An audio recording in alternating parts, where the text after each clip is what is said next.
I get to go from something in my head, put it down on paper, be part of the process while it gets built, and then actually see people use it. It's a tremendous gift that resonates deeply to understanding what a life is all about. Hi, everyone. I'm Amy Devers, and this is Clever. Today, I'm talking to Lionel Ohayon. Lionel is the founder and CEO of ICRAVE, a New York City-based innovation and design studio that reimagines built and digital environments for award-winning hospitality, airport, healthcare, and workplace projects across the globe. A recent project you've most definitely heard of is the immersive and paradigm-shifting live entertainment venue, the Las Vegas Sphere. It truly does change the game in terms of the concert-going experience. Lionel studied architecture at the University of Waterloo in Canada before moving to New York City, and in 2002 founded ICRAVE as a design-build startup. It first made a name with projects like STK, a popular nightclub in the meatpacking district, which quickly led to hotels, cruise ships, and airports, and reinventing the traveler experience. Now, 22 years in, ICRAVE is leading the charge and understanding how our digital and physical worlds collide across industries, and integrating their expertise in strategy, branding, experience design, interior design, lighting design, and digital design, along with deep research into human experience for projects like creating patient-centric ecosystems for Memorial Sloan Kettering Cancer Center and St. Jude Family Commons. And 53, a restaurant next to MoMA that extends the art experience to dining. The Las Vegas Sphere, as Lionel has described it, is limitless and otherworldly. Qualities of potential that you can hear in his words, too. Here's Lionel.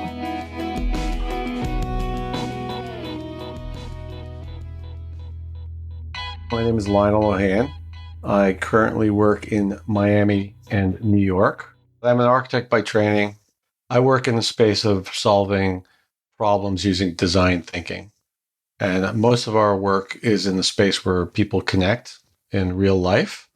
Our thesis is about understanding how our physical and virtual lives are really converging into one broad experience base. So we're navigating that new kind of experience map, if you will, to understand how we engage with each other socially, emotionally, and how we really look at our world as a place where we're converging from all types of encounters. So for me, what really inspires me is understanding the world we live in and what I call the pointy end of the pencil of architecture, which is the emotive side of what it means to be in place, in space, creating a world that's ever changing. And I think for us, and me specifically, that search has brought us to a world where there are a lot of unknowns, right? There's a lot, for the first time in many parts of human evolution, we're struggling with understanding, well, what world do we live in, right? Which parts of it are real, which parts of it are not? And I think people my age generally think that the whole new virtual world is not real. But we could certainly point to the fact that people are having real human experiences in completely artificial places. And in understanding that, we understand that those places need to be thought through. They need to be conceived. And we need to understand why they are the way they are and how they impact our lives in this physical world. That is impressive and psychologically laden, maybe even fraught territory at times, but also a very exciting frontier. And something I think about when you talk about people our age. Are we similar age? Are we both Gen X? Yeah, Gen X. Okay.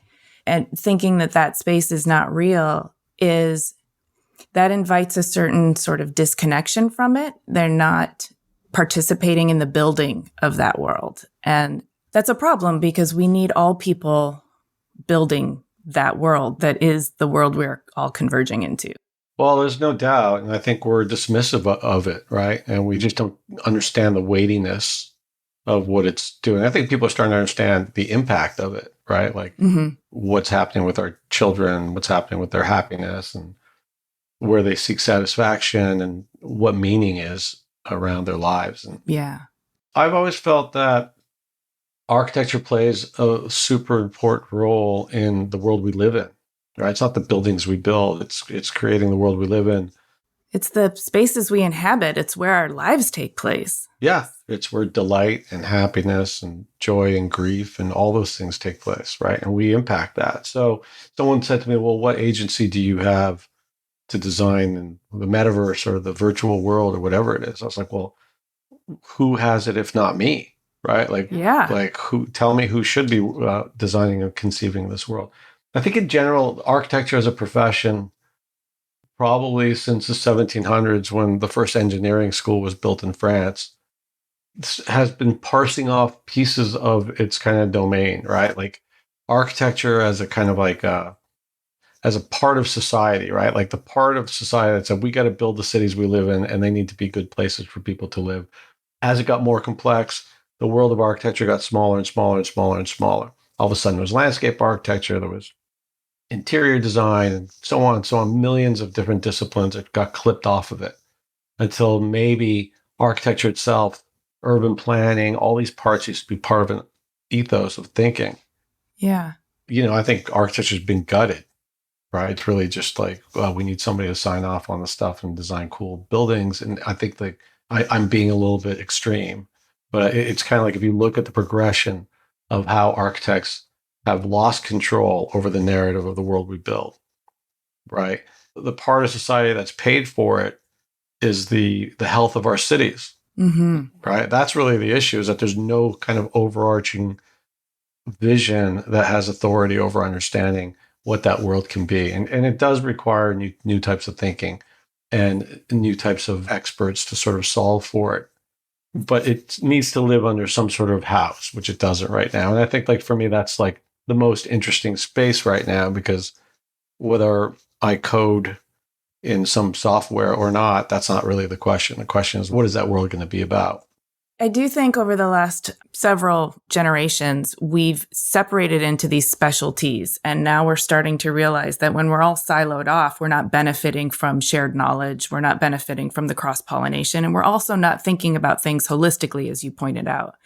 And so the concept of you building a house where all this can live under one roof in order to have a more holistic sort of genesis of project and conceptual thinking is something that I feel is really important. As an educator, I feel that's really important. And I'm excited to hear you talk about bringing that together, because you're in a space where that's difficult. You're sort of going against the grain by doing that. And at the same time, it's wholly necessary. So cheers to you.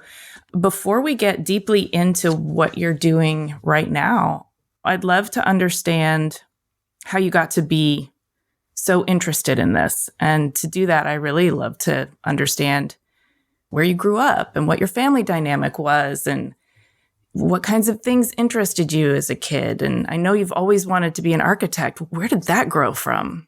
It's an interesting question. It's funny because I have so many inputs as a child that I'm born into a Jewish family who immigrated from Morocco to Canada, pregnant with me. But I was born in Canada and grew up in Canada. But most of my family lived somewhere between Spain, France, and Israel. Okay. My professional career really took off in New York for 29 years, and now I live in Miami. But so there's so many sort of inputs that are formative. And when I look back and I think about what are the important things that gave me what I believe to be a breadth of thinking, right? Like my ability to have synthesize a lot of different inputs and ideas and understand them. Part of that for me is having gone to Hebrew school and learning how to read from left to right and right to left, and understanding like concepts that are pretty complex around Torah studies. At the same time, I was like a very in-depth art student, right? So, and Torah studies incredibly intellectual, right? It's incredibly kind of deep thinking and opening doors that continue to open. And so between that and really being involved in language learning, being in a French home, spending my summers in Europe, and then coming back to North America, I feel like I was gifted with all these amazing opportunities to see different things and see the world from different points of view.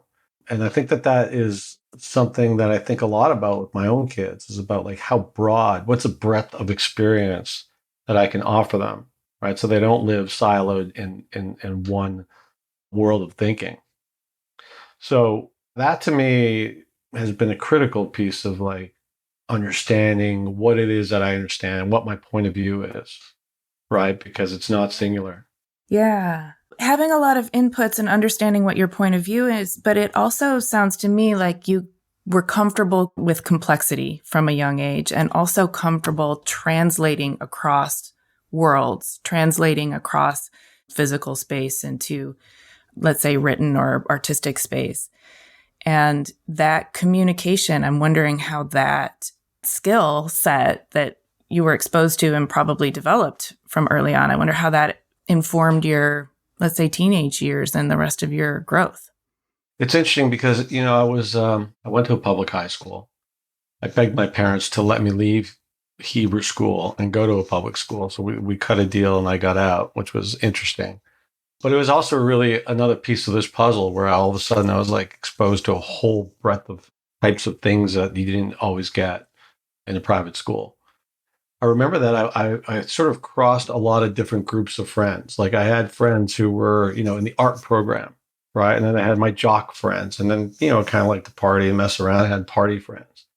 And there's one time my mom threw a surprise birthday for me, invited all these different friends that were all in my basement when I got down there. And I was a little bit horrified, right? Because I was like, oh my God, how am I going to bridge all these different groups who really don't talk to each other? They don't stay in the same part of the school. And I remember that specifically because I remember thinking about the fact that I seen myself in this event as somebody who had bridged all these groups who would not talk to each other at school, but somehow my family knew that I was friends with these different groups and just figured, well, let's invite the people that are his friends. And it was a very cross-cultural kind of like bridging. I was kind of like bridging people. Yeah. Funny, it was just a silly thing, but it stuck with me for a long time. And it's something that I think about a lot about what it is, what you need to do, right? Like, how do you get big ideas to happen? How do you bring people together, right? How do you actually find yourself comfortable not only seeing one way or understanding the world through a lens that's formed by a group of people, which I guess today more than ever in these echo chambers we create, right? Like you just find the people who think like you do. You go into a group on some virtual community and you just stay there, right? And it's very dangerous. Yeah, that is very dangerous. And I love that you shared that story. I was also one of those people who had friend groups that didn't mesh at school, but I loved them all the same. And they were all interesting for a number of reasons, but they, for whatever reason, didn't mesh. I'm thinking about you at this surprise birthday party with all your different friend groups. And this also sounds like the start of like a hospitality muscle really being formed in terms of making that space now a space where all of these different people feel comfortable together. Yeah, well, I'll tell you, like I grew up in a French Moroccan home, right? And Moroccan culture is around the world consider, this is about receiving, it's about hospitality, right? And Arabic culture, like even though I'm Jewish, our traditions are Arabic. If you went to a wedding for me or my brothers or sisters, you'd see all these Arabic traditions and dressing up and eating certain foods that are clearly Moroccan culture.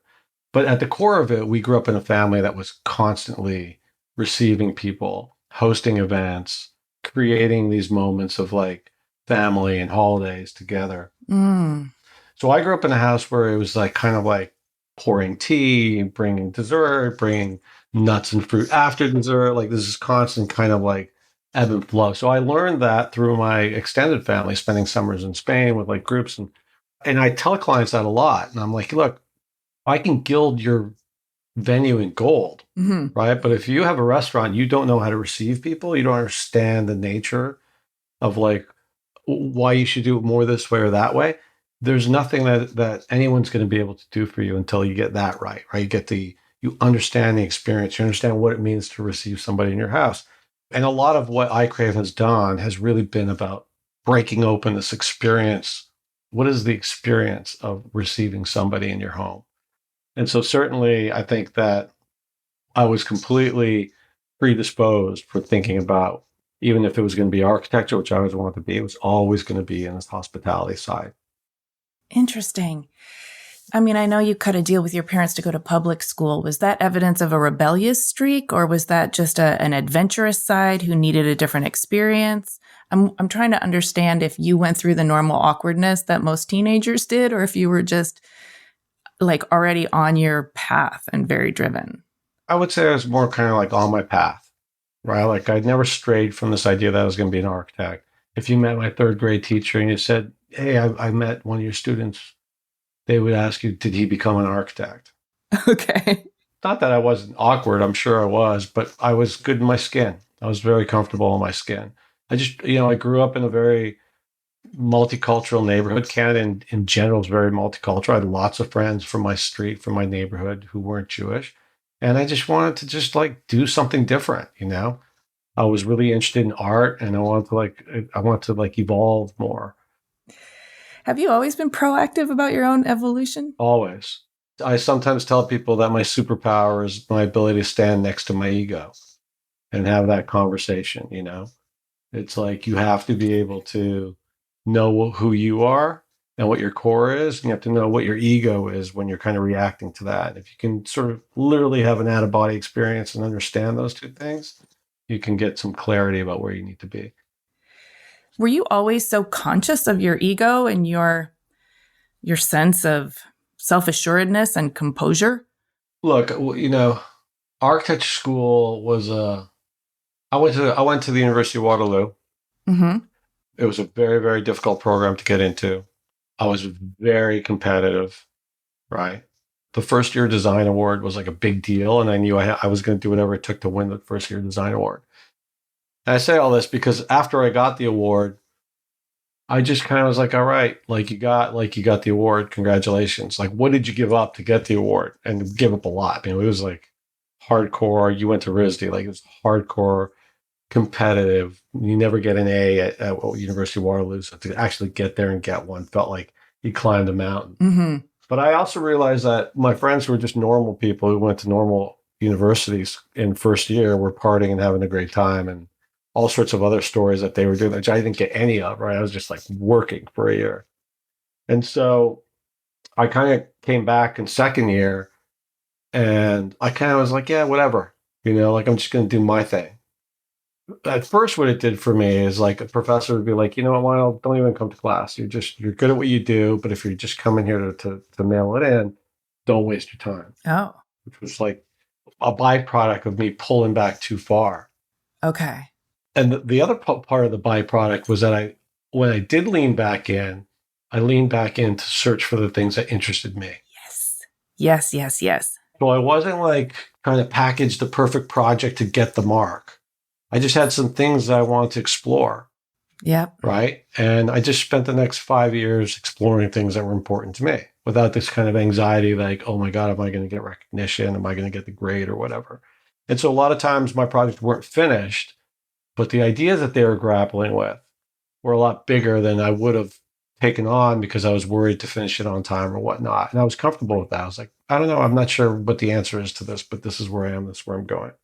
That is such an important place to be. You have the benefit, the privilege of education. You have the faculty and the expertise and the facilities. And to get to that place where you're not just trying to work the system, but you're actually deploying it to evolve your own knowledge in the direction that you need it to go, is the most empowered place, I think, to be in education. But not everybody gets there as quickly as you did. So that's a pretty powerful realization. It makes me think that you might be a nonlinear thinker. Like, is your traditional pattern to sort of zoom in and zoom out, almost like aerial style? Yeah, I'm the kind of person who will take an approach to a project and then take the absolute opposite side of what I just brought on, right? Just to like challenge it. Yeah. You used to do that in high school with essays, be like, you'd have like a subject matter in English and you had to go write an essay on it. Well, the whole time you're discussing the subject in class, you have a position vocally as you discuss it with your class. And then you turn in a paper that was the opposite on what you'd been speaking about. That's how you have to sort of like think through ideas back and forth and challenge them. Exactly. And you have to interrogate your own thinking. I think one of the strengths of what we've been able to create is just to challenge our ideas, and just not wrap it in a package and make it beautiful. You know what I mean? Mm-hmm. And it's an interesting thing to see, because I think like at iCrave in general, the people who work there and who have been there for a long time, and people, alumni who have left, have carried that kind of like process forward, which really is my greatest joy to see. Yeah, I bet you are the University of iCrave. And thinking for a firm such as yours to continually be at that sort of frontier edge. So you are not delivering what people think they want. You are showing people what they could want and then helping them get there. Does that sound accurate? That's great, by the way. I need to make sure I write that down. But that's a skill, and that's diplomacy and tact and communication as well, because you have to help people see your vision in order to get them on board, especially if they're collaborators or clients or in some way working on this with you. Bringing people along seems like maybe one of your superpowers. Well, I always tell people in the studio that if you did your job right, the client will tell his friends that he designed it. You were just there. It was like everything was their idea. Mm-hmm. Right? It was all their idea, and you just kind of like help push the process along. That is hard to do, but that is how you do good design, right? You're not imposing your ideas. There are times when we kind of looked at each other and we said, we should have pushed harder. Like we don't have to acquiesce so much. You know what I mean? You're always towing that line, right? Where you're not jamming something down someone's throat. Our mantra has been ideas for the brave. And the brave are not us. The brave are our clients. And I could point to every project and tell you that's a good project because I had a brave client. I mean, they're just letting me come up with ideas, and they're saying, yeah, let's do it. Right. Yeah. But usually the good ones are ideas that have not been done yet. So it takes a lot of courage as a client to just be like, yeah, let's do that. How do you think you summoned the courage to go from architecture graduate all the way through to founding iCrave? I know you had a chapter of work before that where you did a lot of design build. So I think that I was predisposed to work for myself. I think that just was part of my DNA, right? And at the University of Waterloo, we were in a co-op program, right? So you're at school, then you went to work, then you went to school, and you went to work. So by the time I graduated architecture school and done the whole year in Rome, there was another 2.5 years where you actually were working in architects' offices. So I'd worked for architects in Paris and Montreal and in Toronto, all over the place. And along the way, you got to learn what the world of being an architect is like inside an office. And so what that did is it allowed us, when we went back to school, not to ever be taught anything about like how do you make a drawing, like any of that stuff you learned at work. Mm. And at school, you were just all creativity, it's pure ideas, which was perfect for me. It's a nice model. What I also got to learn was that I never worked for an architect who was happy, ever. Oh, God. That's... And I'd never heard of somebody who had worked for a happy architect. They're just miserable. Like, it was just like either they were complaining that they weren't making enough money for the work that they did, or they weren't able to do the creative projects they always wanted to do. Yeah. They were like frustrated people. Even the incredible architects, they just were like, they didn't get to control the idea process. And so it became very clear to me that if I was going to do this, I was going to have to do it the way I thought it should be done. And so when I finished my thesis in architecture school, one of the professors said to me, your work is it's almost theatrical. It's very kind of like, the narratives are so strong. He was like, have you ever thought of being a film director? Right. And so, not really, but that's actually pretty interesting. So I started poking around on sets and the Directors Guild and all that stuff. And I was thinking that maybe I want to be a chief production designer or something on the film. And so, but then I came back to, there's a whole other narrative here about my father passed away just when I graduated architecture school. So there's like this real crossroads in my life of like, it really happened literally. I found out the day I finished my thesis. He went to the hospital. He died 6 weeks later. So it was a very portentous moment in my life, right? Having finally graduated architecture school, and then this happening, and then being like, okay, why is this all happening together? What are you going to learn from it? And what's your next step? So for me, there was this thing where, you wanted to be an architect since you were 6. And I can hear my dad saying, like, you're not going to drop it now, right? Like, you have to do this. Mm-hmm. You have to at least give it a chance. And so I said, if I'm going to do it, I'm going to do it my way. And I went back to like the beginning of architects and what they did, and a little bit about what I was talking about earlier about how architects have been piecing off their position and building worlds. And I was like, architects used to be master builders. They weren't just the guys who drew it. They'd be on the job site and they'd build the thing, like that's how you would do it. And I was like, maybe what I need to do is take control of what I design. I should think about becoming a master builder, meaning that we do all the design and we build everything. And so that's kind of like, I stayed home because, what we just gone through and everything. I was like, I'm going to stay home with my mom. I moved back into my mom's house, cleared out the basement, and started this business designing and building suburban basements, backyards, decks, fences, like renovations and stuff. I was really successful at it. And I was making a lot of money. I paid off my student debt that first year, and I was kind of like, wow, living at home for free and whatnot. And were you hands-on on the job site too, like putting boards together? And yeah, I mean, less and less and less as we become busier and busier. And then I'd wake up and all of a sudden there were 4 people in my basement, and then 5. And I was like, oh my God, I'm building a company here. Yeah. And then I just was like, it happened very fast. I was like, is this where you want to enter the game? Right? Because you could stay here doing renovations, and it looks like you could probably build a business, make a lot of money. But for all of the thinking you've done up until now, by then I was probably 25, is this where you want to enter the game? And I kind of realized that it wasn't. It was like, I need to go for more intellectual, bigger projects, more challenging kind of architectural world.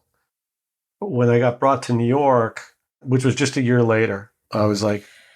And are we talking early 90s? When is this? Yeah, we're talking 95. My father passed away in 94, so 95, 96, 97. Mid-90s. Okay. New York's a tough one for design build. Yeah, when I got here, I kind of was running this big production of all these properties that were owned by this single man who needed to be designed and built. And we had the infrastructure around us, so I sort of took on that role.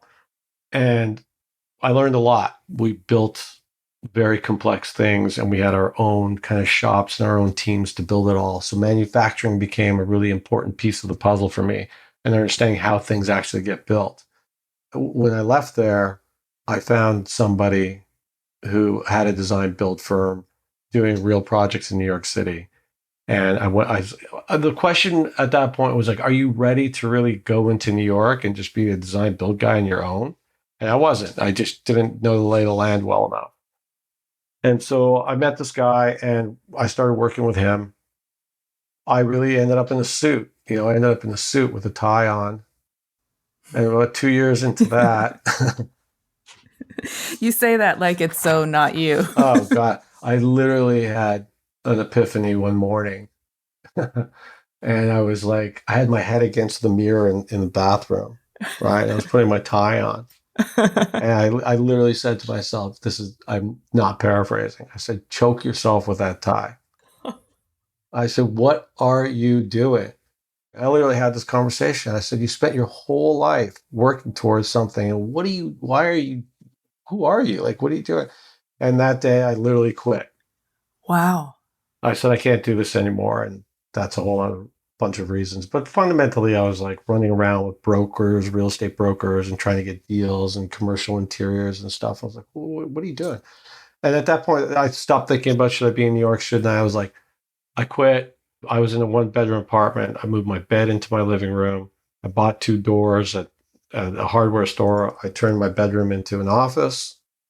And I started ICRAVE, and I just said, it'll be what it'll be, right? And once I got on my path, right, which was then looking for projects that I actually wanted to do, and now, to the credit of like having done that job for a couple of years, I knew the brokers and I knew what was going on, right? I knew where I could slip in. Yeah. And then from there, it was just like gliding into business, really, that just like flourished, really. It was hard work, but we were getting projects. We got into a cycle. We had a point of view. People knew why they were calling us, right? Yeah. So what I'm picking up is that you learned valuable information about how the economics of this all works, valuable information. I mean, you'd been hands-on for a long time. So like the understanding materiality close up, right? Understanding really how stuff gets built helps you become a better designer because you can push the edges of how things get built if you know. If you know how to make it, it's a whole different ballgame, right? Absolutely. So you've started iCrave. You've got this independent streak that's pretty profound. You also have a knack for course correction. And yet you've gotten yourself into situations where you learned the things you needed to learn in order to take the next step. So now iCrave, when you founded it, you say that things start flowing in. And you made quite a name and an impact on New York City, but also for your business in terms of nightclubs, hospitality, restaurants. And this is essentially world building. Like you are a production designer when you're designing these spaces. You are creating a new reality for people to exist in and a narrative in a lot of ways. Your work is still very theatrical and very narrative. So all of this is kind of coming together. And are you still finding your voice? Is your voice still being developed? And how are you getting braver and braver clients? There's always this kind of like self introspection that it's not good enough. Like you're not doing the projects you should be doing. They should be bigger projects. They should be more important projects. Or that's innate in me. I think a lot of people have that where they're not going to be happy with what they've done. They want to think about what they're doing next. Mm-hmm. One of the things that it led to is this voracious appetite for new, for more, right? And this like constant, like sometimes I just kind of open up an old file of like a portfolio from years ago. And I'm like, how many projects did we actually do? We're a tiny little studio. We did so many projects to a fault, right? Like I think other people, maybe if I had another voice in the room, would have said, nah, we shouldn't do that one. You know what I mean? Okay. It wasn't about making money. It was about a new challenge. You know what I mean? And maybe just trying something different. I think that we had started to land what I would call directional ideas that we were exploring, right? Like this is in the hospitality nightclubby stuff. And nightclubs were a natural evolution. My thesis was, what is the impact of virtual space on our real world? You know, this is like Snow Crasher back in like, this is like 1994. Mm-hmm. It manifests in a theatrical nightlife venue in downtown Toronto. And I learned that you had the most license in an area like that to be creative, right? Like you said, it's like a production design. Like who's going to tell you not to be more creative if it's a nightclub? Right. Especially that's what they were looking for. They're looking for somebody who can like do something really amazing, really cool, really crazy, because that was the currency to get people to come into your nightclub at the time, right? Right. But what we were landing were like big ideas, like how can one step through the looking glass and relinquish their inhibitions to learn something new about themselves? That's a pretty big idea for a nightclub. Yeah, I love it.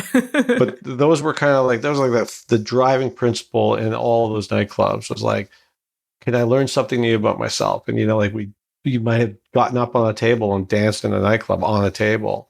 And that could be a life affirming thing that you found the confidence to do it, or you relinquish your inhibitions and you just went for it. And there was always this kind of like intellectualization. We always had this like kind of like chip on our shoulder that we came from architecture school and we were doing interiors, right? And we were like, kind of like, how do we turn it into architecture, right? And I think that was good for the work. And I think that we were forming like this kind of sense about like experience outcomes, emotive outcomes. Mm-hmm. A lot of things we talked about were delight, like moments of delight, right? Which became like a driving principle about how light affects the way you feel, right? And how we can manipulate. Yes. Like not just light, but the choreography of how light works, or how you move from one space lit a certain way to another one lit another way, that would create that kind of motive response we're looking for. Yes. And all of those things also influence like their behavioral cues as well. So if you can sort of nudge somebody in a certain direction without physically nudging them, you talked about receiving people into your home before. It's a little bit like that. Like you're inviting somebody into an experience with those physical and light and sensory cues of the space. I'll give you a silly but straightforward example. Like we would understand that when people walk into a bar, they probably have a little bit of anxiety, maybe not a ton, but a little bit. And they may be looking for a friend, or they came in alone. There's a whole noise level and social level going on, and you need to find a perch, right? You don't want to be standing there in the middle of the room. You don't know where you should be standing. You like, exactly, how lit is it? Can I go find a quiet spot? And so people would, in general, we understood people would either find a bar to perch on, right? Or a side table in a lower lit space, or make their way to the bathroom, because that's another reaction where you want to see what's going on in the room. So the easy way to do that is make your way straight to the bathroom and check out the whole room, and then make your way back because you found the perch, kind of thing, right? Yes, absolutely.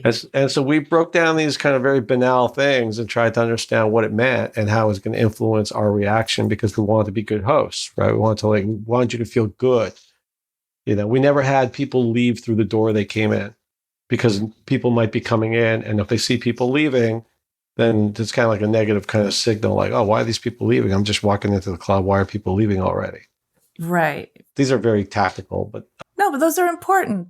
So that's the flow of a space as well. Totally everything. It's the flow. Yeah. Exploration, discovery, spontaneity, all these pieces. And so what's really interesting is when we started finding ourselves in other verticals that had nothing to do with nightlife, and learning that we're directing the exact same learnings into healthcare, right? Or into airports.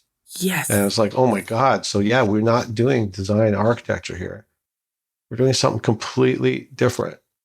We're extracting important lessons about how we as people find ourselves in public spaces outside of our home, which we don't work in, right? And we're creating memories for people that are coalescing around place, right? And for me, that's like, oh, and by the way, it wasn't until I got a phone call from Sloan Kettering, I was like, my God, how did I not see this? How did they see something in us that we didn't understand about ourselves, that they would call us? And it was so obvious once we started working with them that we had a lot to offer to that world. Absolutely. And it goes to show your initial thesis that architecture had sort of splintered off into all these different separate factions is undermining the whole system, because those concepts that you deployed, those skills that you perfected in terms of understanding human anxiety and how to solve for that in a space transfers to any space. Right. Any space. And airports and healthcare, those are some of the most anxious spaces we ever exist in. So that's even more crucial and meaningful in those places. That's when we're displaced. That's when we're worried. That's exactly right. And that's how they got to us. They understood from an article, quite frankly, that we design places of anxiety. And they're like, well, there's nowhere more anxious than a cancer hospital, so let's call these guys. Wow. And if you want to talk about brave, when I say ideas for the brave, who's braver than Sloan Kettering that hired essentially a hospitality design firm to do a cancer hospital? That's like, right? Like that is brave. That's brave. What was that like for you? Did that feel profound? It was profound. First of all, I lost my father to cancer, so that was already a big thing. I think also it was an affirmation. Like we don't ever really fit like a proper peg in interior design or architecture or experience. Like there was no experience design. Experience design didn't really exist as a discipline really in and of itself. Strategists, there's all these parts swirling around. We still have a hard time defining what we do. Like, where do you call us for? When do you call us? And all these questions. So it was very affirming for us, and the work felt important. You know what I mean? Yeah. And it was really special. So I'm happy you had that experience, in part because it says to you, but more importantly, it says to the world that design can impact so many things, including health outcomes. if you'll consider it, if you'll bring it into the fold, if you'll let the designers and the architects at the table from an early point in the project, you can attack the problem from all of these different angles and solve for things that you might not even think could be improved by design. Well, I think that's true, and I think this is where we are today. Like, you have to expand what do you mean by design? Exactly. What do you mean, like what materials we're picking, or the quality of light, all of the above, which I think they all play a role in it. For example, in our research, we learned that people who are inspired have better outcomes. If you find out, God forbid you have cancer and you go in it with a try me attitude as opposed to a why me attitude, you legitimately have a better chance of surviving because your head's kind of like prepared for the challenge and you're going to like suit up and get ready for this challenge. Yeah. And so we're like, okay, that's the basis of everything we're going to do here, right? Like, we are going to challenge ourselves to figure out if we can create a facility, right? That's an active participant in your cure. We don't do the medicine, so that's outside of our purview. But everything else is like, we're going to tackle that. Yeah. But it is. I do absolutely 100% believe that our surroundings, our environment, our space has everything to do with our wellness. And I agree with you, like expanding our definition of design. When I think of design, I think of it really as a framework for achieving outcomes. And it's about inputs and having enough experience to kind of anticipate what might be built, and then having enough critical thinking to anticipate unintended outcomes. Yeah. And I think like, if you think about that, we have a mantra that says that the experience is the brand. Yes. I love your mantras, man. Man, we give good mantra. So for us, it's like, when you say, what do you mean that by design? It's like, well, how do you find out that you should be at Sloan Kettering? Or what is that experience about? When you arrive, what is that first moment all about? Right? When you leave, you just went through cancer treatment. What's leaving all about? Do you ever leave? Are you part of a family now? And there's some sort of communication or some experience. Do you pay it forward for people who are coming in after, that they can be inspired? So all these kind of parts are like, we put RTLS technology on the patients, right? So real-time location service. So like RFID. Part of our physical digital thing is like, half of the time you're just anxious because you want to know if your loved one is at a surgery. And you don't know, you're trying to find someone, they're like, be patient, doctor hasn't come out yet. And that's just ratcheting up the anxiety level. Right. So for us, we're like, well, forget what it looks like. How do we bring that anxiety level down? And so by putting an RTLS device on the patient, you can now track where they are, right? So it's like patient 13502 is in recovery, right? Right. So by the time we did our second hospital, which was a radiation, infusion, and chemo center, David H. Koch Center on 74th Street. Do you have people coming like for chemo or radiation or infusion? They might be signed up for a year or more, a few times a week, right? It felt a whole lot more like enrolling into college. Like, it's your campus. This is your campus for life. Like, well, this is a whole different relationship. And so we were like, well, how do we change the paradigm from people being like, I never want to see that color green again, or I never want to smell that pine solid cleaner they use in the hallways, right? Yes. And so it came to us to sort of turn this thing upside down. Look, nobody wants to have cancer. There's a lot of things people don't want, but because they went through it, they learned so much about themselves, or they're able to open doors that otherwise wouldn't have been open. Now, cancer takes all the control away from you, right? What you can eat, where you can sleep, can you work, can you do this, can you do that, what you look like, it's like you lose all control. So just giving control back to people, right? It was like, okay, can we let them choose the music they want to hear, sit in an environment that suits their emotion that day, manipulate the color of the lighting, right? Be in a class, learn something, watch TV, just veg out like a couch potato, right? All these different things that are just like giving you even a minute amount of choice back, right? That we knew we're going to reconnect with your own humanity, just to be like, I'm still a person, right? I'm still a mom, still a lawyer. Yeah. But then there was this other part of it, which was like, well, what if this door did open up for you? Usually people don't get this door. Like, what would you do to fill that time? Would it be like, well, I'm finally going to learn French, or I'm going to like learn Photoshop and make an album for all my grandchildren, or I'm going to write a book, or I'm going to fill the blanks. So we were like, can we facilitate that open window to actually be this positive thing? And we thought that if you can look at it as like, if it weren't for me going through this, I would never have done that. Right? Yeah. And facilitate the opportunity for people to engage in those kinds of things. You are going to inspire people. They are going to be focused on the book they want to write, or the language they want to learn. Not only that, but you're fostering hope. Like they're having incremental progress in a new skill, which means they're looking forward to the next step and the next day, and they're planning to live. Like, correct. This is important work. I'm glad you're doing it. So like, that's what I mean about like, what is design, right? So, it's like, yeah, it's a lot of, it's like, how far do you want to take it? And then go back to the beginning of our conversation is like, what do we actually have agency, right? To which parts of the project belong to you when you sit at the table to talk with a client about what it is that you do. Right.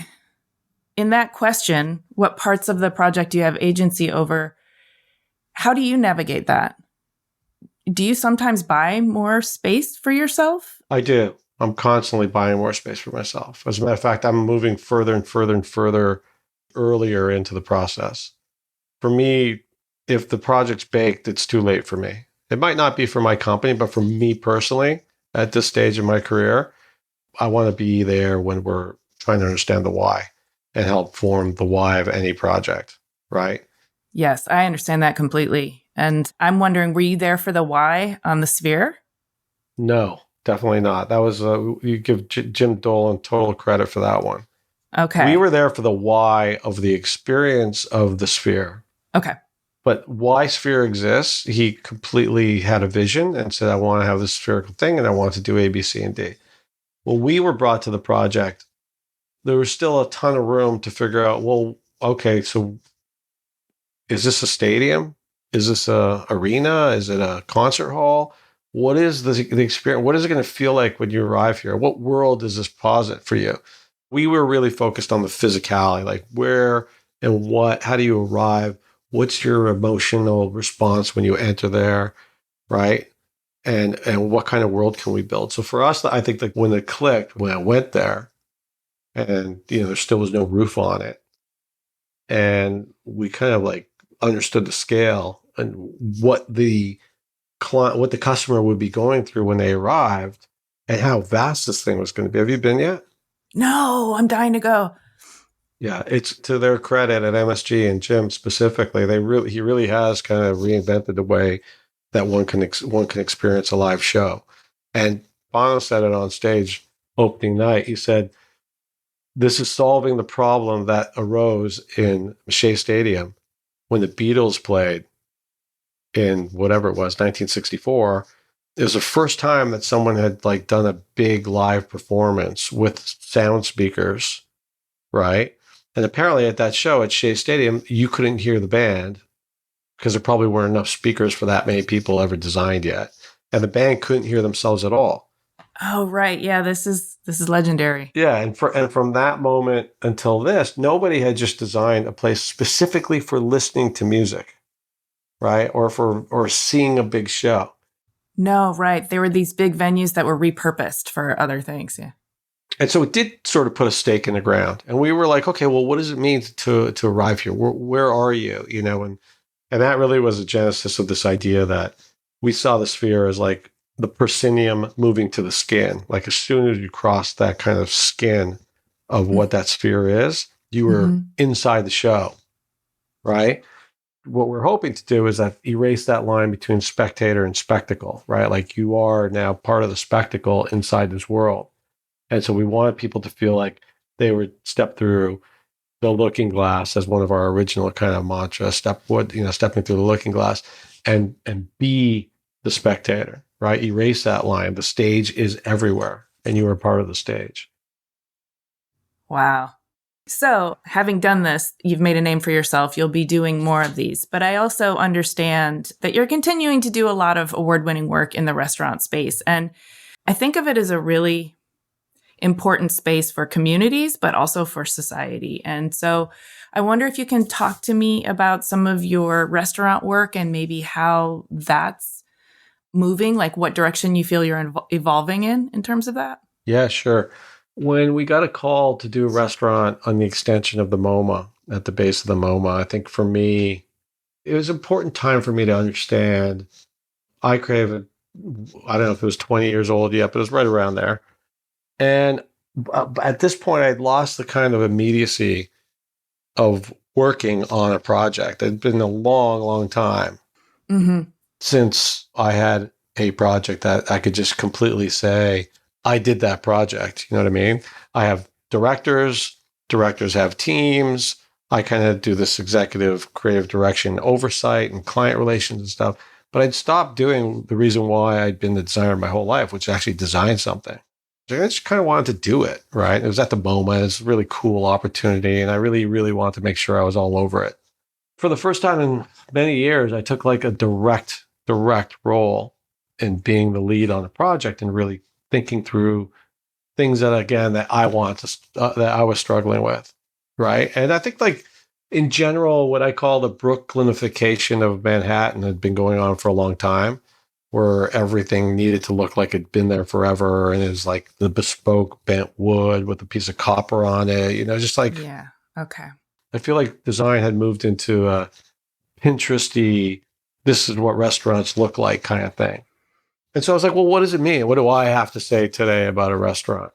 And so I kind of like really focused on the sculptural quality, like this idea that you were dining in a sculpture, that this thing was not just a room for eating, but as an extension of where it lived, that it was part of the narrative of what MoMA actually is. And at the core of all that, there was also just this idea that I love a yummy room. And everyone was like, well, what's a yummy room? I'm like, a yummy room when you're in it, right? Yeah, it's sensuous. The lighting is good. It's like... The lighting's perfect.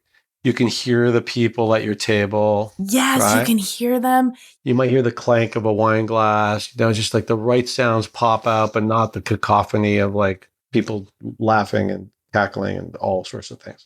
Or the din of just everything sort of on top of each other so that you can't distinguish anything. Yeah. Right. Or you feel like you're in like a ripped out page of a travel magazine because it's just got to look a certain way to get that perfect Instagram shot. And we just were like, let's not be that. Let's figure out how to create this yummy room. It's a timelessness, a place that you say, where do you want to go? You want to go there because you want that kind of intimacy of space with friends, right? And where the light emerges from the center of the table and everyone's lit like around the fire and whatnot.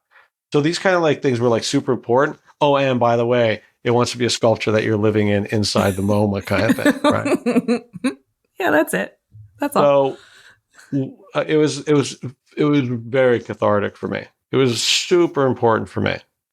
Once I realized that I still can do this and it can work and I can get like, I want to design, I want to draw, I want to paint. There's things I want to do that I'm not doing because I'm running a business. Right. Oh, man. And that's just taking time away from me doing what I not only want to do, but should be doing as a contributing into the world and into, I want my kids to see me actively doing interesting things, right? It's not running a business. And I think that the time came in a kind of serendipitous way for me to sort of look at where does iCrave go from here? And how do you do that with integrity, right? And not be like, hey, iCrave designs, metaverse now. Like we now do this. It's like, I used to say iCrave will be the company it's supposed to be when we look at our competitors and we go, let him design that. He's better at that than we are because you're not just so desperate to get the interior design fee because you need it because you're running a business. You've actually stepped outside of that and you're kind of like looking at it in a much more strategic position with the client. And that takes maturity and that takes kind of like confidence in what you do, not to just want to do everything. That also saves you from kind of spending your energy and your steam on a project that doesn't really fulfill you or your team. You got that right. And the team's so important. They want to be working on things that mean something to them. Because if they've also made a lot of sacrifices to be in this profession that's about passion, and it's about drive, and it's about integrity and all those things. And you can't just jam things down. Not at iCrave. We don't want to jam things down people's throats because we have to do it. But, like I've always wondered what iCrave would look like, or what company would you build if you had to build it today? And that's where Journey was born, right? Journey was born. I was introduced to somebody who was a former CEO of Frog design firm. Okay, yep. And we've known each other for at least 10 years now. And we've been bouncing around the idea of what a company would look like. What do we do? How can we reinvent the way creatives get remunerated for their work? This fee system sucks, and these people aren't making enough money, and we should own part of the equity, and all these kinds of things, which I've done a lot, by the way. In my career, I've owned a lot of the projects that I've designed. Again, that affords you more opportunity to be as true to the creative process that you want to be, because you're not counting on every dollar that comes in being a dollar from your design fee. So we've always thought, like, there's got to be a way to change this. Mm-hmm. These creatives are so, they add so much to the process. They add so much to these projects, right? And at the end of the day, they just it's very hard to get the pay structure across a creative studio that you'd like to, because just the revenue's not there. Plus, it's fundamentally misaligned with the human output of the endeavor. Don't you think? It's just wrong. It's wrong.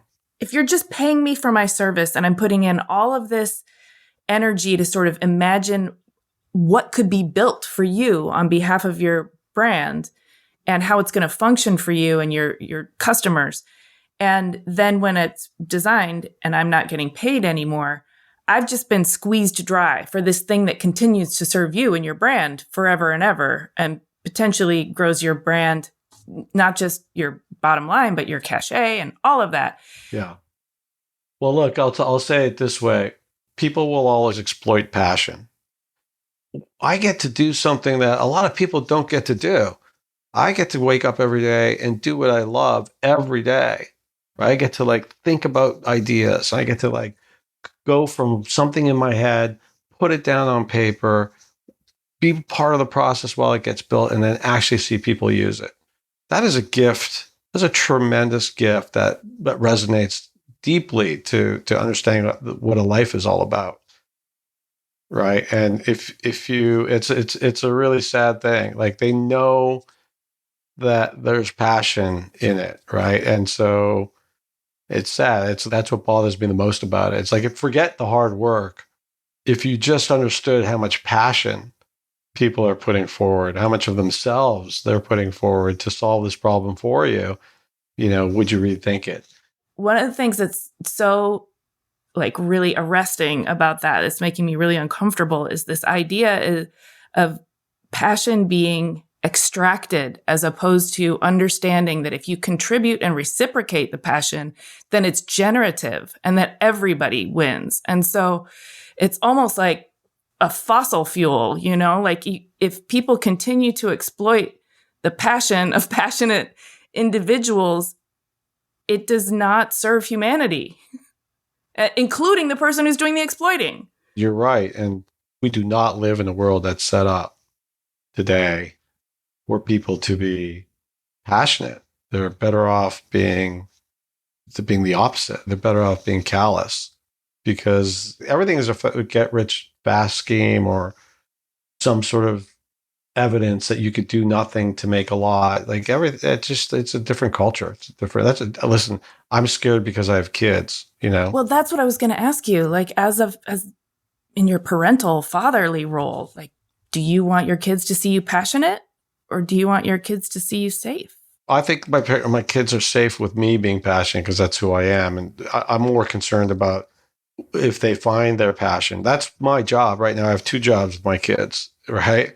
Is to teach them who they are and make sure they have a strong core. They can weeble wobble all day, but they're going to come back to their core. Mm-hmm. To me, that's critically important. And the second is to help them find their passion and have the confidence to stay in that passion and manifest a life along that passion. The problem is, if you live in a world where it gets sucked out of anybody with passion, and people do, they know when they've found somebody with passion, and they bridle up next to you. Yeah, it's true. I tell young people all the time, do not be frivolous with your time because these people will waste your time. When people leave and say, hey, I want to start my own business, I'm like, all right, let's sit down and have a talk. I think you should. It's a good time for you to start your business, right? But here's the things you need to know. I love to hear your parenting perspective because I think it resonated really deeply with me as a human. I think your kids are in a good spot with you. I hope so. It's definitely my most important work. I'll tell you, it's really interesting. I was at Burning Man, which you probably know I've been going for many, many years. I did read about that, yes. I know. It was just after Larry Harvey died, who started Burning Man. And somebody said to me at this event, what are you going to do for Larry? And I thought about it for a couple of days, and I hand out these kind of Little Prince pop-up books as a gift that I hand out to people. Little Prince is an important book to me. And so I'll put notes in there or whatever, and I hand it out to people. And so I was like, you know what? Maybe I'm going to like write down some of my inner thoughts, right? Like I'm just going to start writing them down. And then on the night of the burn, when they burn the temple, I'll dedicate it to Larry and I'll put it in there and it'll burn with the temple. And, that'll be my kind of like tribute to him. And so I started writing.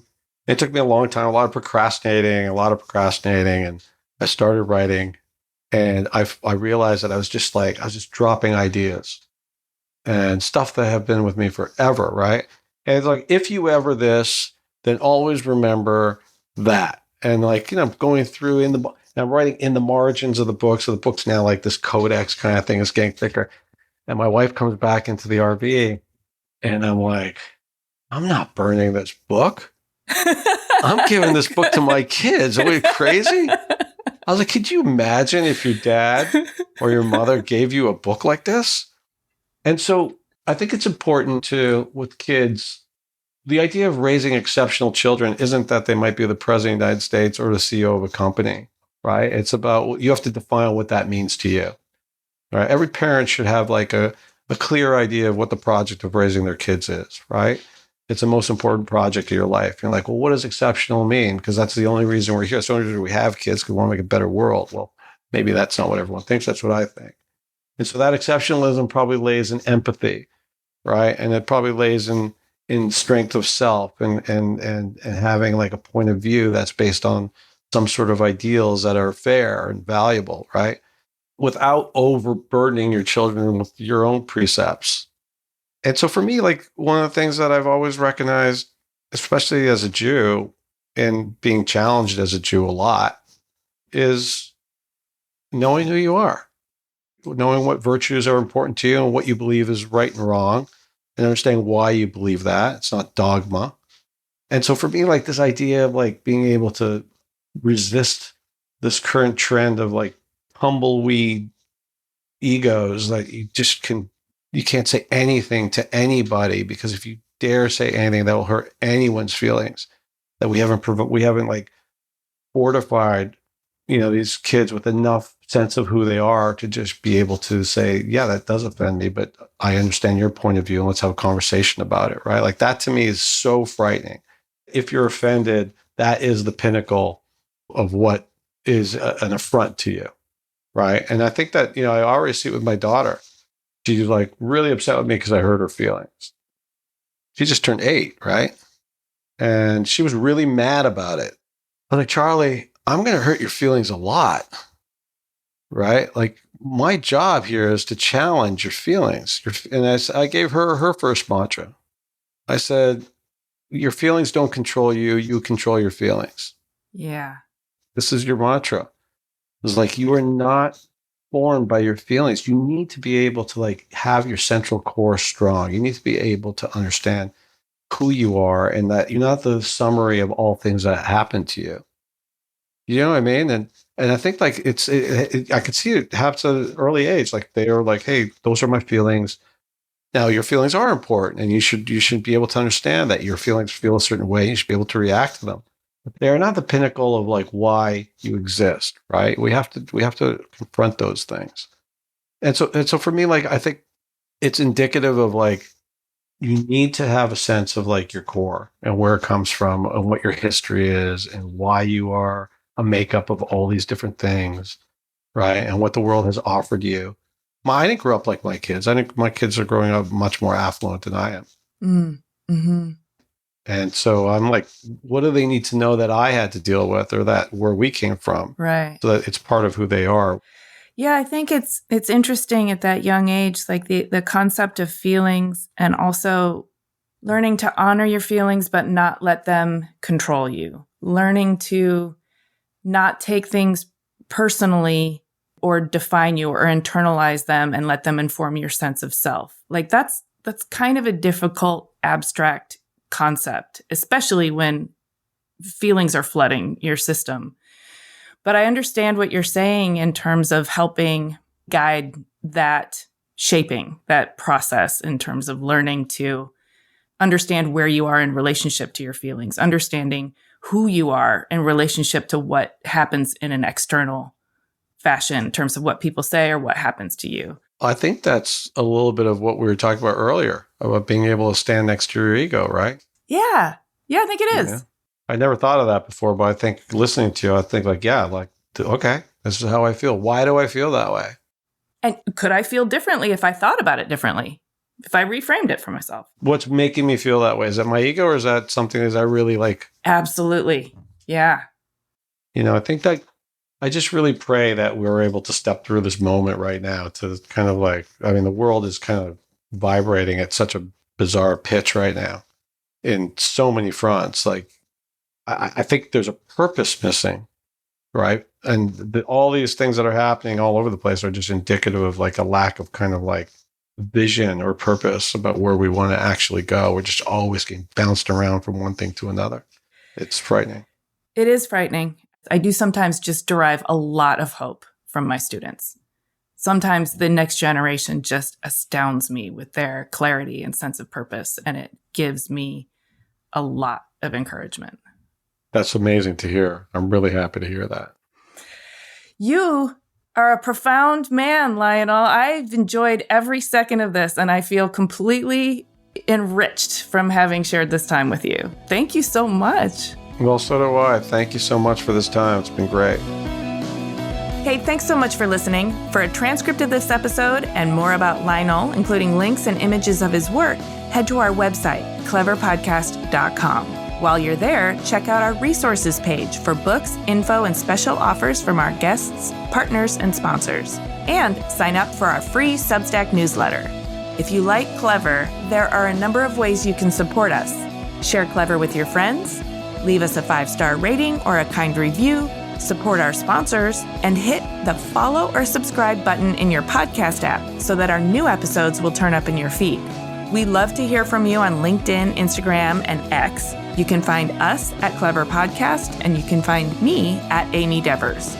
Clever is hosted and produced by me, Amy Devers, with editing by Mark Zurowinski, production assistance from Ilana Nevins and Anushka Stefan, and music by L1011. Clever is a proud member of the Surround Podcast Network. Visit surroundpodcasts.com to discover more of the architecture and design industry's premier shows.